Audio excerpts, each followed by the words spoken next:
Hey everybody, what is going on? This is Jim Silvestri from Odyssey.com.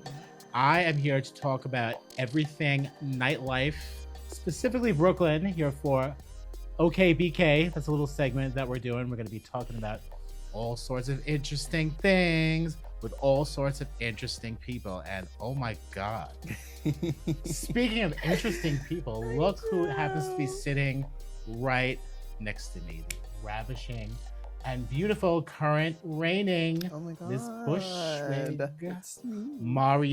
Hey. How you doing, Mariyea? I'm good, baby. How you doing? It is so great to see you. You too, hon. Last time I saw you was in Metro Metropolitan. Queer That was Talent cool. Show. That was fun, right? Yeah. You judged. I did judge. I had a fun time. I guess I'm in my judging era now. The sign of a girl who is transitioned out of new wave drag artist. Yes, you are you're the old guard now. I guess I'm the old guard, and it happened really fast, as you know, because you watched me from the beginning. So I feel sure like did. that time has just kind of sped on by, but Yes. we're here. I remember you competing in a certain Manhattan competition. Oh, Lady Liberty. I Lady can never Liberty. forget her. The foundations of the Mariyea Yes. we all know now. That's where you met Miss Julie J, isn't That it? is where my best friend became besties, which is such a funny way for us to meet. Yeah. The Q Club is faded for a lot of reasons, but it Sure did bring me is. and Julie J together. Yeah. And so for that, I say thank you. Thank you, Q Club. Exactly. For that and nothing else. If nothing else, thank you. So Miss Bushwig, that's Yes. a title that is given to an eminent performer Mhm. in Brooklyn during Bushwig, which is like a big Yes. drag festival that happens every year. Every And year. you were crowned Miss Bushwig. What was that experience like? Oh my gosh, being crowned Miss Bushwig was definitely a milestone, I Mhm. would say, in my New York City nightlife drag career for sure. I've had the privilege of watching so many Miss Bushwigs be crowned before me, so it definitely was one of those little like, oh wow, that's a dream coming true in real time, right in my face. So it's an honor that I definitely hold and cherish very deeply. There's a beautiful legacy of Miss Bushwigs that came before me, and so I'm really grateful to be able to add to that legacy. I love that. You have you've seen so much happen and it hasn't been that long. It's only this is my fifth year. Fifth year. Yes. I know. Yeah. I mean, a lot in this business, in this town, a lot happens in 5 years. A lot has happened A in lot 5 happened. years. Oh, one thing I want to talk about Uh-huh. before we get into the Brooklynness of it Okay, all. let's get into it. Noah's Ark. The Oh my reunion. You were in that gosh. cast. You are on an actual I am television in show. a full straight to screening movie on Paramount Plus, which you can stream right now. Yes. Go ahead and run the streams up. Keep us on there. That was a big deal. What was that experience like? Huge Noah's Ark deal. was a huge cult TV Mhm. show that was on Logo. Yes, pre-Drag Race. Originally pre-Drag Race on Logo. Mhm. And it didn't end, like it just kind of like abruptly ended and the Yeah. fans were very unhappy. So they're like, you know what? Let's just do this right. Let's have like a nice Yeah. reunion movie situation. And what was that? And you were in the cast? I was in the cast. That is arguably the biggest thing that has happened in my life, but That's cool. also I think when I think about all of the very like cool things I've got to do and accomplish, that is at the top of the list because I used to sneak and watch Noah's Ark as like a little, however old I was when that Yeah. was airing at the time. Just watching TV and understanding like Black queer culture through that lens at that time was something that was very informative and transformative for me. So Yeah. to kind of flash forward and be able to be a part of that legacy as well, and out of nowhere, it just kind of fell into my lap. It was something that I never imagined would happen. And it is an honor to say that I am the first transgender actress to have a like main lead role within that series as well, Yeah. which is crazy to think Yeah. about. And just being on set with everyone and getting to like learn from the cast and learn their stories. T.S. Madison, if you happen to be watching this, I love you forever. Call your girl. I miss you so much. Absolutely. It was such an honor. That's all I can say. And every time I sit back and watch it, I think it feels so surreal Yeah. to see myself on screen with people that have been so informative to my understanding of my identity and where I've come from. And obviously, you know, we've transitioned, but at that time, right, they were very, very pivotal to me understanding my queerness as a Black person. And now you're part of the story. And now I'm a part of the story. And now versa. it's crazy to imagine that there might be some little soon-to-be woman somewhere in this world watching me getting the same feelings and Absolutely. experiences I got when I was watching Noah's Ark so many years ago. So it's an honor. Or maybe they watched you on the Bushwig stage. And Or maybe they I watch am me going to be here the next in Bushwig Brooklyn someday. too. And I think there's something to be said about it also being equally impactful and honestly kind of more impactful thinking about the impact of my drag and how that may land on people because it just feels closer and more close to home and I get to like watch that closely. So yeah. What do you think it is about Brooklyn drag that makes it so special and interesting? I was thinking about this on the way here, actually.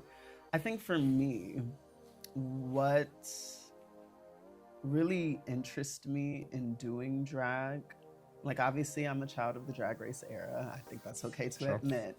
But Drag Race did not inspire me to actually start. It was going to the shows at Macri and Rosemont and Metro and RIP Macri, we love you.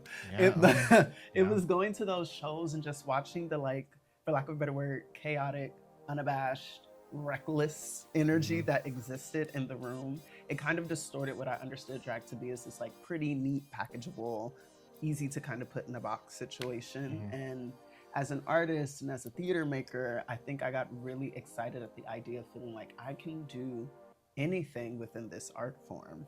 And don't get me wrong, that exists in drag all over the world, but I think what makes Brooklyn very, very unique is that there are no rules. Right.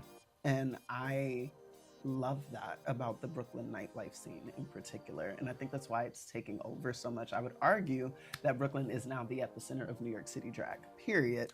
You can quote me on it, you can fight me about it, but I do very seriously believe that Brooklyn has become New York's epicenter of what we understand New York drag to be. And it's so like incredible to be one of the contributors to that energy. Absolutely. And I think you're right. I think that's what's happened. When you go to listen, I love my Manhattan girls. Yeah, I started in Manhattan. So much talent. I think there's a lost history on Mariyea. I started drag in Manhattan to the point where everyone thought I was a Manhattan girl, and if that was the case, sorry about it. I can do both. She's versing that way. And you're still replacement Jan when I am replacement Jan, replacement Izzy. I am queen of replacing a girl at a show. I love to cover. But yeah, Brooklyn has always been home for me because it just felt flawless in the best way possible. Yeah, you can really feel like the enthusiasm of the fans and the kids that come to drag shows. Not only just the drag shows, but also I think now that there's like a growing scene with dance parties and the DJs. The queer talent show. Yeah, exactly. And this is no shade by any means. You don't get to see a lot of that in Manhattan, for example. You don't, no. It is your run-of-the-mill drag show, which we need, obviously. Yeah. Like, that is a very foundational and necessary part of the scene. But I do love that it's starting to feel like Brooklyn is kind of taking the queer nightlife space and transforming it to include so many more various art forms that I think is what is needed to keep this scene alive at this point. Absolutely. Yeah.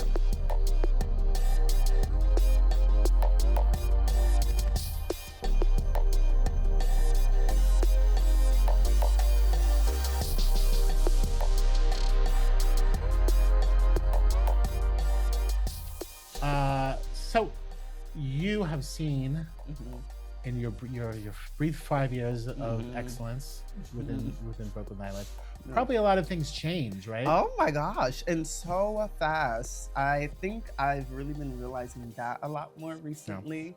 Coming out of the pandemic, I started obviously in 2021, and where I have noticed the biggest change within my like range of view is the amount of trans people in the scene. A lot more trans people. And on the space. And it's not to say that trans people were not nightlife before 2020. Let's debunk any kind of rumor that may be existing that is the case, because that certainly is not. But what I will say, watching my own personal experience of often feeling like and or actually being the only trans person in a room, in a cast, and in competition, it has been so refreshing to, in such a short amount of time, throw a brick into a room and you can hit 5,000 trans people in a bar anywhere in New York City. And that really, really excites me. Yeah, I think it used to be the case where people were like, okay, we have to make our bills more inclusive. Exactly. We have to find people. But now I think people just pick great people, and it just so happens that it's a diverse group of people. Exactly. And it's like you almost don't even have to really think about it as much anymore. No, and I feel like when I first started, there was this big banner on my artistry as a drag artist of being a trans performer, and it is so relieving to know that that has since shifted in in like within the culture of New York City nightlife Yeah. specifically, because it's just so normalized. And I Yeah. think that's all I wanted when I first started. And so Yeah. I'm really relieved and very grateful that there are so many new artists coming up that don't have to experience that sense of isolation and cattiness Yes. that I had to experience coming up in the beginning. It'll be easier for some people. Yes, hopefully. yes. Another interesting thing that I think changed is more to do with the types of shows that are being done. Oh my There's gosh, a lot absolutely. of themed shows now, isn't that? Yeah, interesting? and I would say like they have obviously been here the whole time. But I think something that I'm starting to realize, at least watching within the world, right, because drag is so oversaturated, I think theme shows have become such a necessary point to keep people excited about coming out to see shows, just in terms of, okay, you know that you can go anywhere at any point in New York City and see a drag show. Any night of the week, any hour of the week. I would argue drag is probably the only thing in New York that's still 24/7 besides the train. That is my argument. And so I think the theme show, as much as we are maybe tired of every show being a theme show and this, that, and the third, right? I think they are actively keeping the scene alive and people excited about drag. Yeah, because that's the thing that's happening, the themes, but it's also, instead of just, oh, I'm going to go to the bar and there's going to be a drag queen and she's going to do some numbers and it'll be cute. Now it's like, oh, we know that these 5 girls and boys, etc., are going to be here and they're going to be doing something very specific. And I like that specific thing they're doing. So I'm going to like it no matter who it is and what it's about. And I think that's really, really fun. And then it also opens the door back up for people to be excited for non-theme shows again, right? Yes. So because it's like, okay, every show is a theme show. Let me just go see a drag show where the girl is just doing what she wants, which y'all know me. I love to do what I want. But I do love a good theme show as well, and it's been really exciting. Maybe we're done with Brat. Please. She's coming up with a new album. So maybe we can wait. Let Brat die. Heated Rivalry. We can calm down. Heated Rivalry was like 6 episodes. Yeah, it's like it's not. We can only stretch this theme out. It's like we love a theme. Yes. But let it be a theme for a moment. Yes. You know what I mean? Just let it be a moment. Yes. Let it be a moment. Exactly. I think that's fair. Reasonable. Yeah, exactly. What about social media? How has the social media game? It probably hasn't changed much because it was there when you showed up. It's not like it's a brand new thing. I actually feel like when I first started, you can get away with not using social media as much. I feel like now, and like some may feel like I'm crazy for saying that, but I do feel like now you actually have no choice. Yeah. You have no choice. And that sucks for a girl who does not like social media. Yeah. I know, gag it. But I don't. Because if you look at my social media, I don't post nearly as much as I could and arguably should. It's just never been my thing, which I know is crazy to say as a self-obsessed performer and who does drag, but it's unavoidable. Like in a perfect world, I'm like a Zendaya or a Beyonce. I know they're not posting on their own Instagrams. They have somebody do it for them. And I think they never have to see the bad stuff. And they stuff. never have to see the bad stuff. They never have to see the comments. They never have to edit the videos and make sure that they are synced right and making sure that the quality is good. And oh my gosh, there's just so many little things that actually do add to the impact of your career. So it is unavoidable and it is necessary. I'm just lazy and I hate it. Yeah. I hear you. I'm the same. Yeah. Do you think it's weird when a girl hits on social media first, like gets doing whatever it is that she's doing, gets a lot of followers, gets a lot of attention, and then comes in and I don't know how negative I want to be, but like expects things to everyone to just fall over for them, or expects that their talent is going to absolutely translate to what happens on the stage. I get that. Here is what I will say about Into My Bedroom Queens. We love bedroom drag. I love a queen with a following. I love a queen who has built a following without having to touch a stage. You know what I love more? A queen who can do both. Yes. And so I think it's really important, right? As much as we take the time to curate a following, that we're also taking the time to curate our performance. And that works exchangeably, like that works 2 ways. And the same can be said for me. As much as I take the time to curate my performance, I could also take some more time to curate my social media presence. Wow. But I think the thing about drag is making sure that those 2 things are in constant conversation with each other. Yeah. But I will say, if you do want to be a little shady, you can get Mhm. away with having a bad social media if you can perform well. You can't get away with performing bad just because you have good social media. It's true. It doesn't hit. I mean, what ultimately what's that gonna get you if like you No, look you maybe you get a few like endorsements exactly. that'll last you And for some paid sponsorships. some paid And sponsorship. honestly, I will say the bedroom queens, though I was just being shady, they may have the right idea, because the idea that you can surpass girls who have been performing on stage for Oh, years and you never have to touch a stage, yeah, maybe I should be taking a page out of you all's book, but I don't know. yeah. I'm a stage girl. I love the stage. If you look at like a Lux Noir London, she Mhm. started as the bedroom And queen. she's the perfect example. Her and Lana are my two case Lana. examples of girls who have done both and have Yeah. made sure to curate equal parts social media Mhm. and equal parts performance. That's why they're Yeah, my yeah. sisters, and I love them Yeah. because they are forever teaching me and being an example to me on how to make sure that you're doing both at the same time. Yeah. You know who else is starting to add to that list? Julie J. Yes. Mhm. I think we're gonna be seeing a lot more of her. I have a Oh. feeling that we might be seeing my sister more often. Did you see her in Queens of the Dead? Yes. Yes, I did. Of course, That was I good. happened. That was good. I was really I didn't know that she was in it. Did And then you I didn't saw that, know? Yeah, and so she just popped up on your screen, and you she were was like, wearing a wig, and I hadn't uh-huh. seen her in wigs that much at that point. Yes, It's like, wigs, where do I body, know this girl prosthetic, from? And yeah. she was so good and funny. Exactly. I got the privilege to go to the Tribeca Film Festival premiere for it, and it's so funny. Both of our movies were kind of coming out and around at the same time, so both of us just looking at each other, watching each other on movie screens after holding each other in the back of the Q Club. It's just a fun little journey to watch that. Beginning to now for me and her. And I would argue that Nightlife, in many ways, has contributed so much to our ability to cross over into multiple industries and medias and art forms. That's a really great, interesting thing about this moment in Brooklyn nightlife is like, you could be in some s-hole bar and like rats running around outside. Everyone is like doing crack in the bathroom. And then you're talking with someone like, oh, you were on a TV show, so was I. It's just so strange. So wild but to it's, me. But it also cool. keeps me humble. And I think that's why I love that. That's kind of always how it was. Like when you think about like the big clubs. Yes, where is the Studio 54 of the present millennia? Where is it? We may never have that.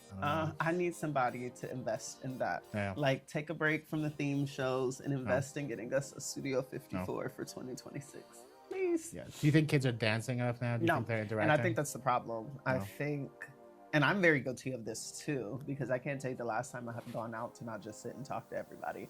I think we are missing that aspect of phones down, mouths closed, bodies on the floor, and that is it. Now, that does exist in the rave spaces, and I do love to occasionally frequent a rave for that reason. But there was a time where, like, and that reason alone. For that reason alone.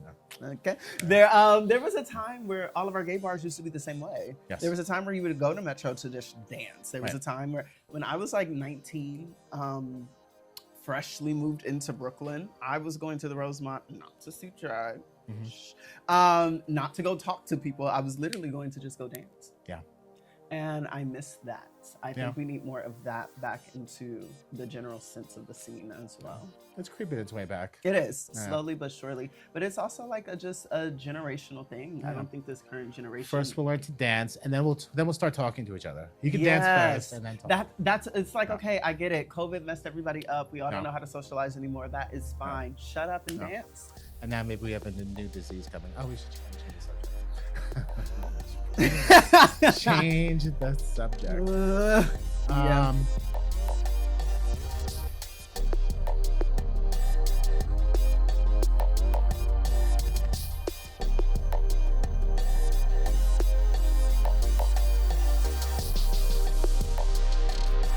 So, nightlife. There's so much. Like the history of nightlife is very much tied into the history of New York City. Of course. And one of the reasons we know about the way the city has been, and the way the things that people liked and their behavior and the way they spent their money or the way they interacted was by studying nightlife. And I wonder if you think that I mean, certainly like social media. I guess social Mhm. media is documenting what's happening Mhm. in nightlife today. But are people really understanding what's happening in these bars and these clubs today, Mm. like out there in the world? And how important is it that that we hold on to these stories and that we tell these Mm. stories? I think one of the big things that social media has ruined is Mm, the idea of experiencing things live and in person. mm, I think we have gotten really comfortable with feeling like a participant by way of our phone screens. mm, So, yes, it is important to study, it is important to be knowledgeable, it is important to understand these things, but to me, it is most important that you understand it by experiencing it. mm, And I think there is a big loss in the aspect of going to experience versus feeling like you have the understanding by way of watching. And so I definitely think that it is beyond valuable that these things are captured. Like, mm. obviously, we need living, breathing digital files that Yeah. document these periods. I think so much of the work that you do, so much of the work that a Captain Wonder does, like, it is actually very vital and necessary. I love that I can go to the Odyssey page and pull up any queen who has waltzed to New York City, even if it was Yes. only for 5 minutes. Yeah. Yeah. Yeah. Even if she didn't stay here Right. for Right. that long. And like, you can just get the tea Yeah. on her lore and her knowledge. But I think we're just starting to kind of give up on that aspect of experiencing things live and Mhm. in person because it's so accessible at the tip of our fingers on our phone. Yeah, it's weird. Our social media is about what a great time we had. Mm-hmm. It's about look at me, I'm Mm-hmm. in this fun place, I'm Mm-hmm. doing this fun thing. But it doesn't really convince. I don't think it really convinces anyone. Oh, I want to do that too, No, right? And that's what it's no. supposed to do, And but I think I don't that's, think it yes, does. yes. I think it's also meant to just capture things unbiased in the Hmm. best world, Right, right? right. Like, if we're imagining a perfect world for what social media could be and what it does, it's Hmm. just capturing things in an unbiased way Yeah, for the viewer to make their decision, right? But I right. think curated content has just taken over everything, It sure has. which is why I think there's this distance between wanting to go experience things live and in Hmm. person. And yeah, I just miss the time where, Yeah, like, you had to go see it because you didn't have the option yeah. to experience it if you didn't go see it. What's like your most fun experience now going out? Like, what do you want the night to be like when you're going out in Brooklyn? No, we can't talk about um, everything, but that is a good question. I will start with a very radically honest statement in saying I am so burnt out yes. that I have finally, shocking to anyone who may be watching this and knows me, reached a place where I am enjoying not being out, Yeah. but not in a forever sense, and just taking some time to step back, Recharge. breathe, regather, Mhm. recharge. Because lately I found myself falling into the routine of ending up in the same places, doing the same things, having the same conversations with people. And what is so unfortunate about that is that New York City nightlife is so huge. So huge. So there is never a reason why I should feel like I'm going to the same yeah. places, doing the same things, and having the same conversations with people. That's the reason why I started Thoughtessy, because I found myself doing that immediately, Mhm. just like going to the same place Mhm. over and over and over again. And because I'm crazy, I had to Yes. map out Exactly. every single thing that's happening everywhere else in the Yes. city before I even like venture to step out into something else. But yeah, we have so much diversity here. So in much Brooklyn, diversity. Like, we should New never York. be bored of We should New never be York City bored. We should nightlife. never be burnt Don't get me out. wrong, I get it because Yes. I am burnt out. Yes. However, Yes. that is much more on me deciding to stick to the same routine. Yes. And so in this period, I'm definitely trying to take a step back, gather, recharge, with the intention on challenging myself to go to new shows, to Mhm. go see queens that I have not experienced live in person yet. Especially now that I have the privilege of being the talent curator for Bushwig, I actually have to do that work, That's which cool. is like a really exciting thing Yeah. because now I get to learn the scene all over again Mhm. from the perspective of a viewer and not a Yeah. participant. And I'm really excited for that. But yeah, if anyone's watching, I challenge you all to do the same. Like, take a moment to go visit a bar in a borough that you haven't been to before. Yeah. Go see a show in a borough that you haven't been to before. Mhm. And just get a sense of like what else is out there besides the normal go-to bars that you always find yourself at. No. Have you seen anyone or anything that like really excited you recently in the scene? It's a good question. It's a good question. I'm trying to think. What is like the last Is show? something Oh new? my Okay. gosh. Okay. Untitled produced Untitled Queen. If you do not know her, do your research. Legend. Legend. Icon. She produced what I call the Legends Ball. I think it was like the Witches Ball.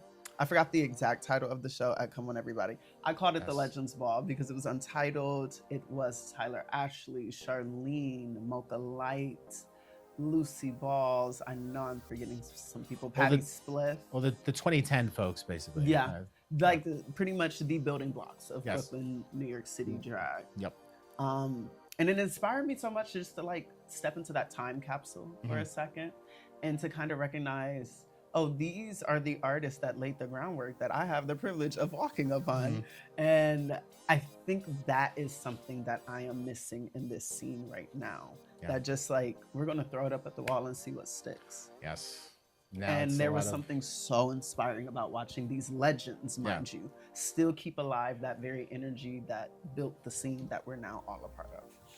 I remember when those folks showed up for the first time, and I was just getting to know what was happening in Manhattan, and the Manhattan people really did not get it or like it, and they didn't get it or like it. Nope. The Brooklyn people were kind of mad that they weren't getting the respect, but also that when they started taking Manhattan girls into Drag Race, they were like, oh, well, they're never going to take us. And then they took Thorgy, and then they took Sasha, and they took Aja. And then that kind of changed everything. Especially now, because you have the vast majority of our queens, like in these very past few seasons of Drag Race, have been Brooklyn girls. Yeah.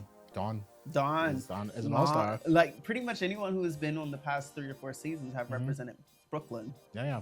So I think there's something like Lana, Plasma was Manhattan, obviously, but even Nymphia was a Brooklyn representative. Like we've had so many people like carry the banner of Brooklyn on Drag Race now, which I love. Yeah. But I will say, if there's ever a time where you can catch a show by an Untitled, a Charlene, a Lucy, a Mocha Light, who's my favorite performers, do it. Do it solely just to experience the history and the legacy of what built the scene that everybody and their mother is flocking to now. Yeah, absolutely. The excellence. Yeah. Let's talk about the future. Let's talk about the future. What would you, as a connoisseur of nightlife, of drag, of Brooklyn stuff, what would you like to see? What are some things that you think might happen, and what are some things you'd like to see happen, whether they will or not? It's a good question. As a girl who is now the present and no longer the future. Future, present. Oh, Jesus. The forever moment. From this moment that we arrived to, because when I first started, all I wanted to see was a scene where being trans in nightlife was normalized, not questioned, not challenged. You weren't ostracized for it. You weren't looked at differently for it. We've arrived rather quickly in a way that I'm so grateful for. So I think going forward now, what I would like to see is a return to community. And what do I mean by that? Because we throw that word out so much that I feel like it is losing so much of its meaning. What I mean by that is showing up to spaces to support them, to keep them open. I'm thinking about this a lot with Bushwig as it's coming up, and I have to prepare for the massive wave of people that I know are going to be upset that they weren't selected to do it. And I understand that because I was a performer just like you who didn't get selected for Bushwig years ago, hated it, threw a whole temper tantrum. I get it. I see you. The problem is if we are only supporting places contingent upon our involvement in said thing or said place, then we're not going to have the space. Because if you're only supporting just because you're a part of it, then that space is eventually going to die out. And so I think going forward, I am very interested in seeing, myself included, do not get me wrong, I'm very included on this, how we can kind of dissolve those egos a bit and realize that we actually have to push beyond being involved to be supportive. And I don't know what that looks like. I don't have an answer for that yet. But the perfect way to start is, okay, I didn't get cast for this thing, but I'm still gonna go. Yeah, totally. I didn't get selected for this thing, but I'm still going to show up, right? Something that made me really sad about Macri is that when it closed, everybody was like, how could this happen? We should have did this, we should have did that. You didn't go. And it's like, yes. No. Where were you when it was open? Yeah, why didn't you buy a drink? Where were you when it was open? And so why did you sneak in that bottle? And And mind you, at Macri of all places, Yeah. babe, especially when I was behind the bar, if you missed it, so sorry. No. But yeah, I can't like throw the stone and hide my hand with that one because I'm guilty of it too. But I think for the sake of this community and this scene thriving in the way that it has been, Yeah. it does require us to push beyond showing up, No. even when we're not involved. No. And we're in a better place in New York, obviously, than a lot of cities. We have so much. Yeah, which is why I think it's even more important here. Yes. You know what I mean? Like, Yes. because we have the choice, I would hate to see a world where we don't have the choice because so many venues have closed. Right. And a lot of people think that, well, it's New York, that's not going to happen. It's happening. It's happening. It's live happening. and in our face. It's happened just now. Just 3 bars. I was about to say it's just now. just now. Yeah. I feel like every week at this point, and I say this not to be funny, there is a new bar that is posting a GoFundMe, a fundraiser show, a Help Us show. Wow. Why? Because people are not coming out to support. Right. Unless they're working. Right. And times are tough. We don't have to of course. all go Of to all the course. places. Of course. But support the places that you love. Try out some places. You know, spread the love around a little. And if everybody's doing that, then we should all be fine. Yep.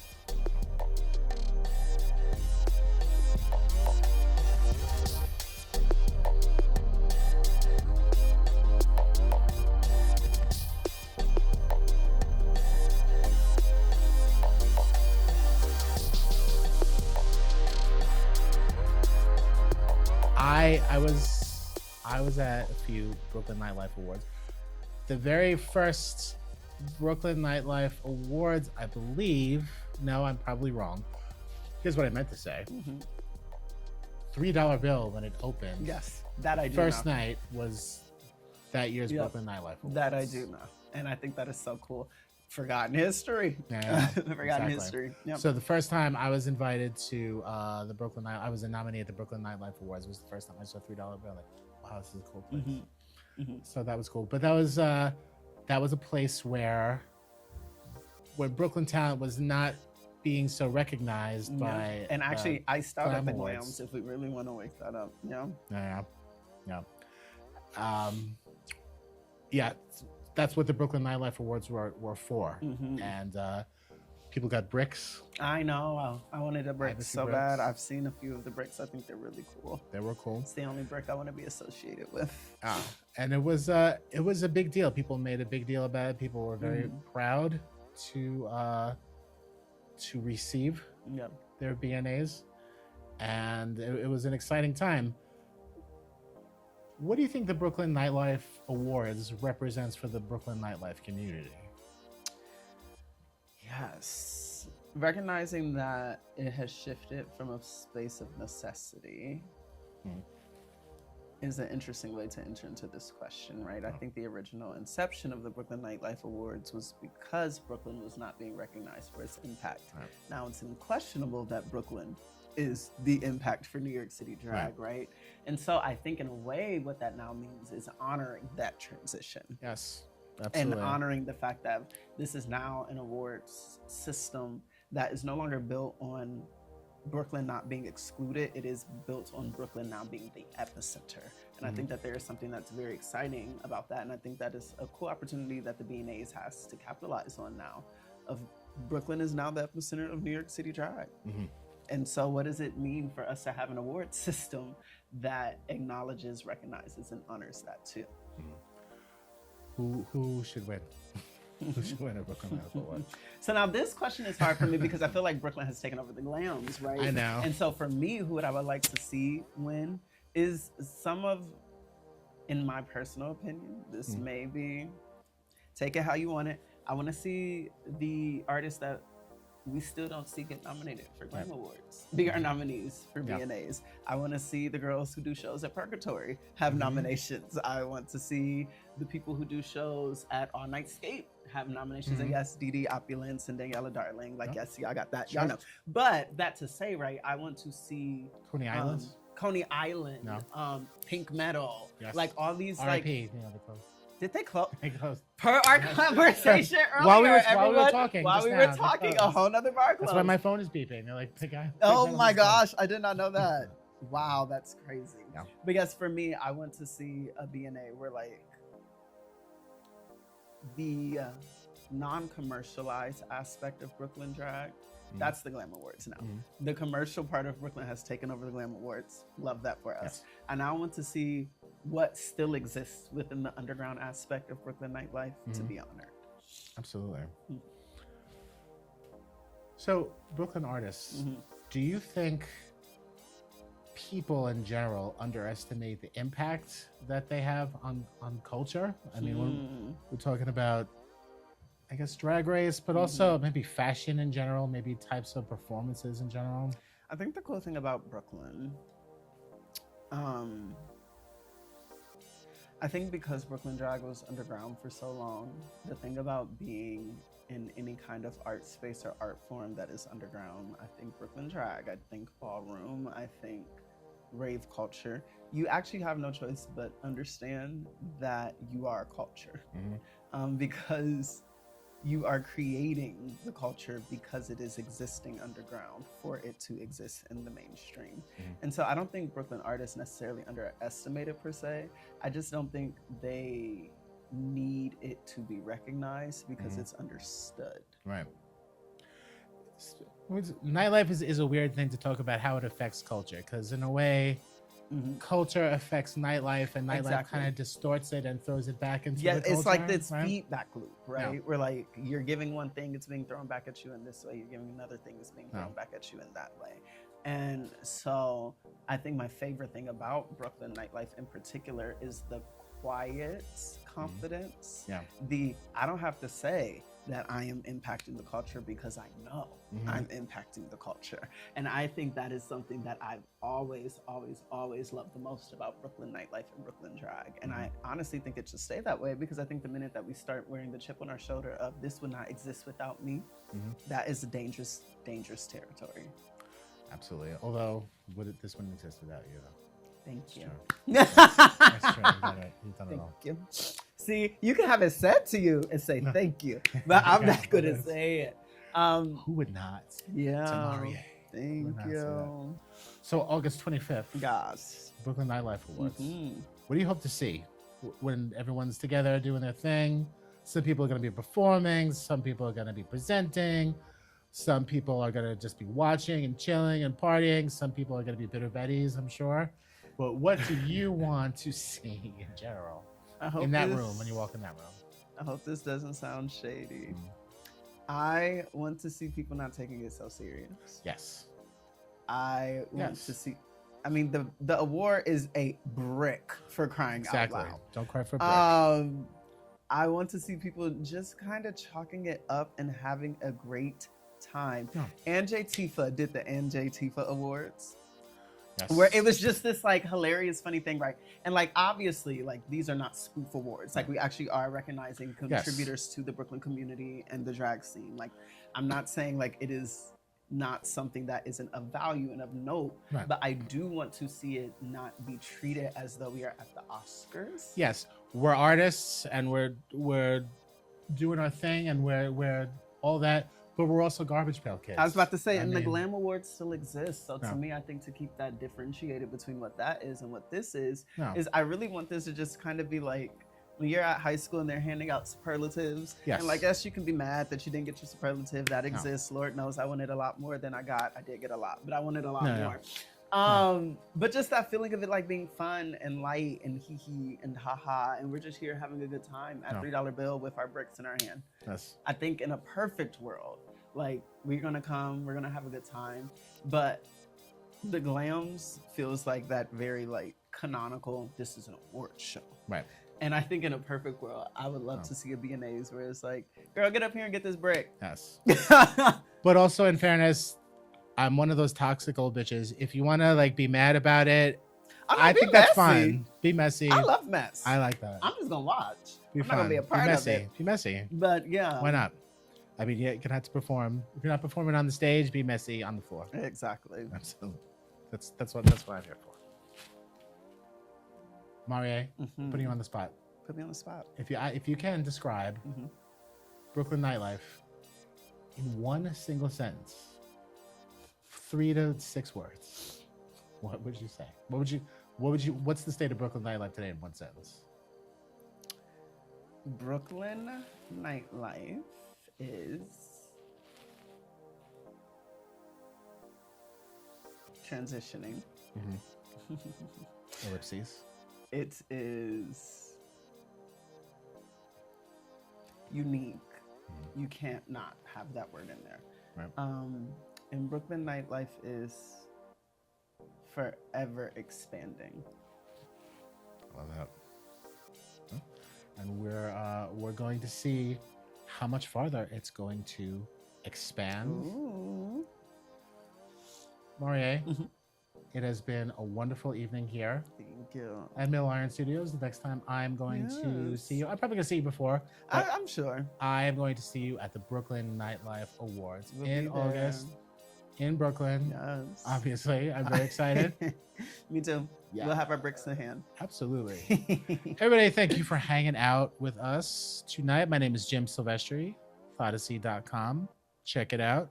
And you will be seeing both of us at the Brooklyn Nightlife Awards.